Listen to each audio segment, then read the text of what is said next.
Ibu sekalian. Assalamualaikum warahmatullahi wabarakatuh. Nah, alhamdulillah kita ketemu kembali ya bersama Ibu Wisnarti, yaitunya dalam video pembelajaran matematika. Nah, Ananda sekalian, ingat, jangan lupa tersenyum agar kita belajar matematikanya bahagia dan senang. Nah, Ananda sekalian, pada video pembelajaran kali ini kita akan bahas kompetensi dasar yang ke-29. Ya, kompetensi dasar yang ke-29, yaitu untuk pengetahuannya menganalisis ukuran penyebaran data, data tunggal dan data berkelompok.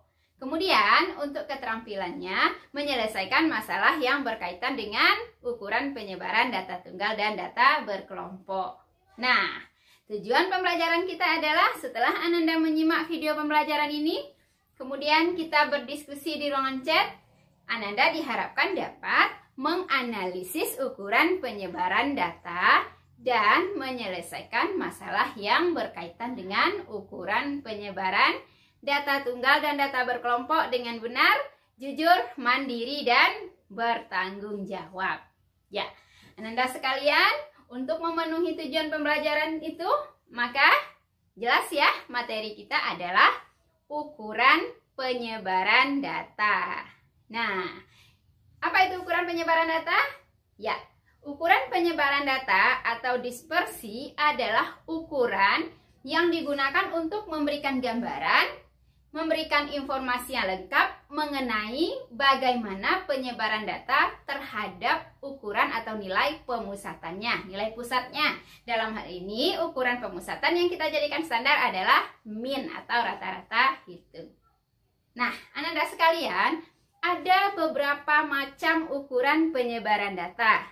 Ya, dalam hal ini akan kita pelajari yang pertama jangkauan, kemudian simpangan rata-rata, kemudian yang ketiga simpangan baku, kemudian yang keempat jangkauan antar kuartil, kemudian ada juga jangkauan semi interkuartil, kemudian jangkauan antar persentil, selanjutnya ada lagi nilai baku dan koefisien variansi. Nah, jadi ada 8 yang akan kita pelajari ukuran penyebaran data. Nah, Ananda, pada video pembelajaran kali ini kita akan bahas 3 saja, yaitu ukuran jangkauan, simpangan rata-rata, dan simpangan baku. Nah, yang lainnya akan kita pelajari pada video pembelajaran berikutnya. Nah, Ananda sekalian, nah, apa itu jangkauan? Apa itu simpangan rata-rata dan simpangan baku? Nah, akan Ibu jelaskan berikut ini.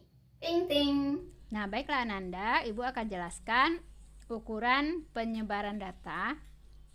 Kita mulai dari ukuran penyebaran data yang pertama, yaitu jangkauan. Nah, jangkauan atau istilah lainnya rank, nanti kita simbolkan dengan R, adalah selisih data terbesar dengan data terkecil. Kita misalkan data terbesar itu X max, kemudian data terkecil X min.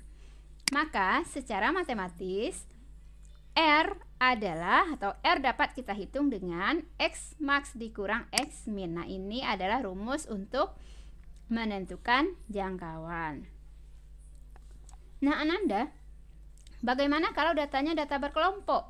Nah, jika datanya data berkelompok, maka yang menjadi X itu adalah nilai tengah data atau nilai tengah kelas.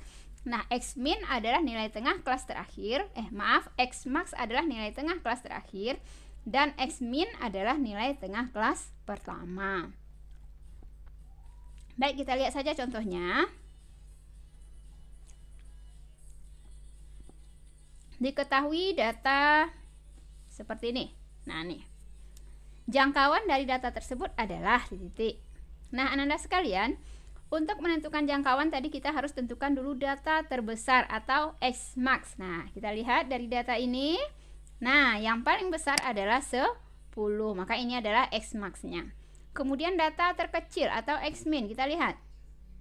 Nah, ini. Nah, data terkecilnya adalah 4. Nah, setelah kita temukan data terbesar dengan data terkecil, maka kita dapat menghitung R-nya, yaitu data terbesar dikurang data terkecil. X max-nya tadi 10, kemudian X min-nya 4. Maka kita peroleh rank atau jangkauannya adalah 6. Nah, next kita lihat contoh untuk data berkelompok. Nah, misalkan ini data berkelompok. Kita akan tentukan jangkauan dari data ini. Nah, seperti tadi Bu sampaikan, X untuk data berkelompok adalah nilai tengah kelas. Berarti kita harus tentukan dulu nilai tengahnya. Nah, ini. Kemudian, jangkauan itu tadi adalah nilai tengah. X max dikurang X min. Nah, kalau datanya berkelompok, X max itu adalah nilai tengah pada kelas terakhir. Nah, berarti ini adalah X max. Kemudian, X min nilai tengah kelas pertama. Nah, ini dia. Nah, kita sudah temukan X max dan X min, maka R itu adalah X max dikurang X min. 87 dikurang 62. Nah, kita peroleh ranknya 25.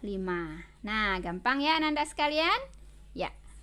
Selanjutnya, kita lihat ukuran penyebaran yang kedua. Nah, ini simpangan rata-rata. Nah, kita lihat. Simpangan rata-rata atau nanti kita simbolkan dengan SR merupakan nilai rata-rata penyimpangan data dari ukuran pemusatannya. Dalam hal ini ukuran pemusatan yang kita jadikan standar adalah min. Nah, jadi nanti kita cari penyimpangan data dari nilai rata-ratanya, kemudian itu kita rata-ratakan lagi. Nah, itu yang namanya yang dinamakan dengan simpangan rata-rata. Nah, kita lihat. Nah, untuk data tunggal menentukan simpangan rata-rata, ini rumusnya. Jumlah dari semua selisih data dengan rata-ratanya dibagi dengan N. Ingat, kita selisihkan itu nilai mutlaknya yang kita ambil. Kemudian, kalau dia data berbobot dan data berkelompok, tinggal kita kalikan masing-masing selisih data dengan rata-ratanya itu dengan frekuensi pada kelas yang bersesuaian. Kemudian dibagi dengan N, ya. Nah, keterangannya ini simpangan rata-rata, kemudian XI adalah data KI. Nah, untuk data berkelompok, XI adalah nilai tengah kelas KI. Kemudian X bar-nya adalah rata-rata hitung atau min, FI frekuensi data kelas KI, kemudian N adalah banyaknya data. Berikut Ananda sekalian, ukuran penyebaran data yang ketiga adalah simpangan baku. Nah, simpangan baku atau simpangan standar atau istilah lainnya standar deviasi, nanti kita singkat dengan SD. Nah, ini merupakan salah satu teknik statistik yang sering digunakan untuk menjelaskan kehomogenitas data atau keseragaman data dari sebuah kelompok data, ya. Nah, serta seberapa dekat titik data individu ke min atau ke rata-rata dari sampelnya.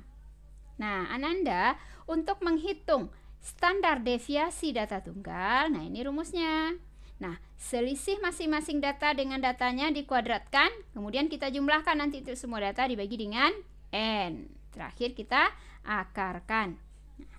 Kemudian untuk data berkelompok atau data berbobot sama saja, tinggal nanti kita kalikan masing-masing XI dikurang X bar itu setelah dikuadratkan dikalikan dengan FI atau frekuensi kelas yang bersesuaian. Kemudian kita akarkan.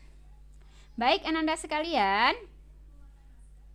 Nah, untuk lebih jelasnya kita lihat sebuah contoh. Nah, ini. Diketahui data nilai ulangan susulan 5 orang siswa sebagai berikut. 5, 8, 6, 9, 7. Tentukan yang pertama simpangan rata-ratanya, kemudian simpangan baku. Nah, Ananda sekalian, kita harus tentukan dulu ya, nilai rata-ratanya atau minnya, ya. Kita tentukan dulu min. Nah, untuk menentukan simpangan rata-rata dan simpangan baku terlebih dahulu harus ditentukan minnya. Nah, Anda masih ingat ya menentukan min?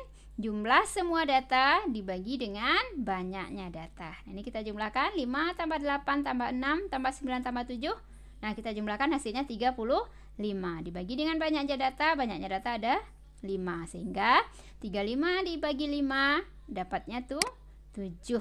Nah, Ananda sekalian, kita sudah dapat nilai rata-rata atau minnya 7. Baru setelah itu kita bisa menentukan simpangan rata-rata dulu. Kita lihat. Nah, rumus simpangan rata-rata tadi jumlah dari selisih masing-masing data dengan rata-ratanya dibagi N. Nah, berarti ini ya, kita selisihkan masing-masing data dengan nilai rata-ratanya. Nilai rata-ratanya tadi adalah 7, minnya 7. Berarti ini datanya 5 dikurang 7 tambah 8 dikurang dengan 7 tambah 6.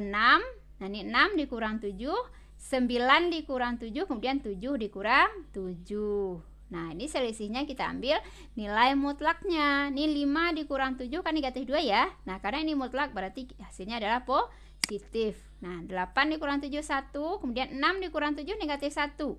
Nah, ini mutlaknya adalah nilai positifnya. Kemudian 9 dikurang 7 2, 7 dikurang 7 0. Bagi dengan banyak data tadi 5. Ini kita jumlahkan 2 tambah 1 tambah 1 tambah 2 adalah 6. 6 dibagi 5 kita peroleh 1,2. Maka simpangan rata-ratanya adalah 1,2. Nah, baik. Bisa ya Ananda? Nah, kemudian kita tentukan lagi yang kedua, yaitu simpangan baku atau standar deviasi. Nah, rumusnya tadi kita kurangkan masing-masing data dengan rata-ratanya, lalu kita kuadratkan. Nah, ini berarti masing-masing data 5 dikurang 7 dikuadratkan, ditambah 8 dikurang 7 kemudian dikuadratkan, ditambah 6 dikurang 7 dikuadratkan, kemudian 9 dikurang 7 dikuadratkan, terakhir 7 dikurang 7 dikuadratkan. Nah, sigma itu adalah mewakili dari bentuk penjumlahan. Nah, 5 dikurang 7 berapa? Ya, negatif 2. Negatif 2 dikuadratkan 4. Kemudian 8 dikurang 7, 1 dikuadratkan 1. Kemudian 6 dikurang 7, negatif 1. Dikuadratkan jadi positif 1. Kemudian 9 kurang 7, 2 ya, dikuadratkan 4. Kemudian 7 dikurang 7, 0 dikuadratkan tetap 0. Dibagi dengan banyak datanya 5. Nah, ini 4 tambah 1 tambah 1 tambah 4. Nah, kita peroleh 10. 10 dibagi 5 hasilnya 2. Berarti kita peroleh simpangan baku dari data ini adalah akar 2. Nah, bisa ya, tidak sulit ya Ananda sekalian. Nah, bagaimana menentukan simpangan rata-rata dan simpangan baku untuk data berkelompok? Nah, caranya sama saja dengan yang data tunggal ini. Bedanya, untuk data berkelompok yang menjadi XI adalah nilai tengah. Kemudian masing-masing nilai tengah itu nanti setelah dikurangi dengan rata-ratanya dikalikan dengan frekuensi yang bersesuaian. Nah, demikian Ananda. Semoga Ananda bisa memahaminya ya. Nah, baik, untuk memperdalam pemahaman Ananda, silahkan nanti dieksplorasi, dikerjakan soal-soal yang sudah ada pada lembar kerja di kelas maya kita.